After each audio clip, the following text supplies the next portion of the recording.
महाराष्ट्र में जारी सियासी विवाद के बीच सुप्रीम कोर्ट में एक याचिका दायर हुई है। उस याचिका में क्या कहा गया है, क्या मांग की गई है, ये सब बात करने के लिए हमारे साथ कांग्रेस नेता जया ठाकुर हैं। आज याचिका मेंशन की गई थी, बुधवार को सुनवाई के लिए कोर्ट तैयार हो गया है। मैडम, जो याचिका लगाई गई है आपकी तरफ से, उसमें क्या कहा गया, क्या मांग की गई है? जी, उसमें हमने ये मांग करी है कि जो एंटी डिफेक्शन लॉ है, इसका जो मिसयूज़ हो रहा है, जिस तरीके से जनता वोट देती है कि अपने एक कैंडिडेट को, और वो आगे जाके उस वोट को बेच देता है और पार्टी चेंज कर लेता है, जिससे सरकारें गिर जाती हैं। इसके पहले भी आपने देखा होगा, चूंकि मैं मध्य प्रदेश से बिलोंग करती हूँ, मध्य प्रदेश में हमने इस चीज़ को फेस किया है कि हमने जिन लोगों को जिता के भेजा, उन्होंने अपनी कई सारे करोड़ रुपए में वोट बेची और पार्टी चेंज कर ली और सरकार गिर गई। तो क्या जनता के साथ ये धोखाधड़ी जो हो रही है, इसको रुकना चाहिए। और मुझे लगता है कि अब महाराष्ट्र इसका एक दूसरी कड़ी है, और अगर इसे अभी नहीं रोका गया तो मुझे लगता है पूरे देश में इस तरीके की चीज़ें होंगी। और जब इस तरीके से चीज़ें, घटनाएं होती हैं, तो निश्चित रूप से टैक्स पेयर का जो पैसा है, जो विकास में लगना चाहिए, वो खरीद फरोख्त में लगता है।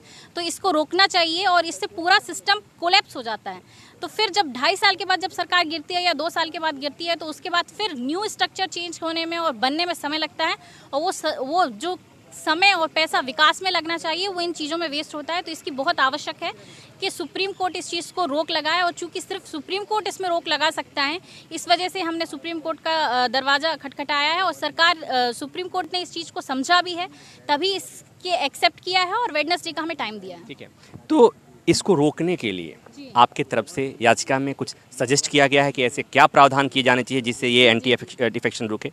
जी, हमने उसमें मांग करी है कि अगर इस तरीके से कोई चेंज करता है पार्टी, तो कम से कम 5 वर्ष के लिए उसे निष्कासित किया जाए, जिस वजह से उसे डर रहे कि अगर मैं चेंज करूंगा तो डेफिनेटली मैं 5 ईयर्स एटलीस्ट पॉलिटिक्स से आउट हो जाऊंगा। लेकिन ये याचिका पिछले साल, मुझे याद है कि पिछले साल दायर हुई थी, और अब तक इसमें क्या प्रगति हुई है, और अभी आपने दोबारा इसमें याचिका लगाने की क्यों जरूरत महसूस हुई आपको?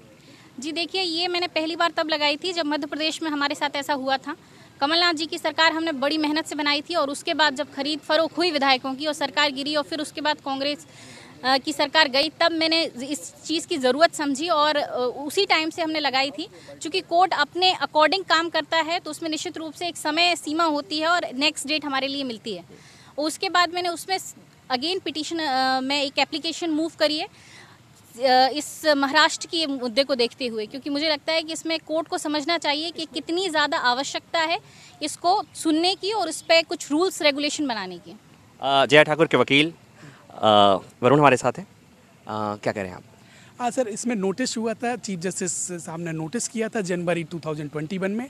चूँकि उस टाइम पे वर्कआउट हो चुकी थी, इंटरिम रिलीफ हमने उसमें सीख किया था, पर उस टाइम पे इलेक्शन कंडक्ट हो चुके थे, तो कोर्ट ने कहा चूँकि अब ऐसी सिचुएशन नहीं है कि हम आपको इंटरिम रिलीफ दें, तो इस सब चूँकि घटनाक्रम आगे बढ़ा महाराष्ट्र में, तो हमने इसमें इंटरिम प्रेयर सीख कर रहे हैं कि जो लोग भी रिज़ाइन देते हैं या एंटी डिफेक्शन लॉ का फ़ायदा लेके, या एंटी डिफेक्शन लॉ का लूप होल ये कह सकते हैं कि वो रिज़ाइन करते हैं, फिर बाद में दूसरी पार्टी ज्वाइन करते हैं, और फिर टैक्स पेयर की मनी पे फिर कंटेस्ट करते हैं। इस सब चीज़ों को रोकने के लिए जो एंटी डिफेक्शन के जो बायपास कर रहे हैं एंटी डिफेक्शन लॉ को, उसको मजबूती लाने के लिए हम लोग सुप्रीम कोर्ट आए हैं, ताकि एंटी डिफेक्शन लॉ का प्रॉपर इम्प्लीमेंटेशन हो सके। एंटी डिफेक्शन यानी दल बदल विधेयक कानून आया था इसीलिए कि इस तरह बीच में विधायकों और सांसदों की खरीद फरोख्त न हो, और इस तरह से मध्यावधि चुनाव से देश को, राज्य को न गुजरना पड़े। लेकिन अभी भी यह सिस्टम, यह प्रक्रिया बदस्तूर जारी है, इसलिए इस याचिका की ज़रूरत पड़ी थी। अब याचिका एक बार फिर सुप्रीम कोर्ट में है।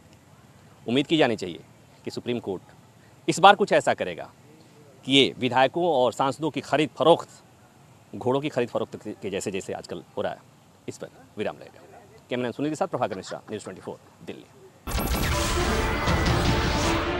नमस्कार, मैं हूं मानक गुप्ता।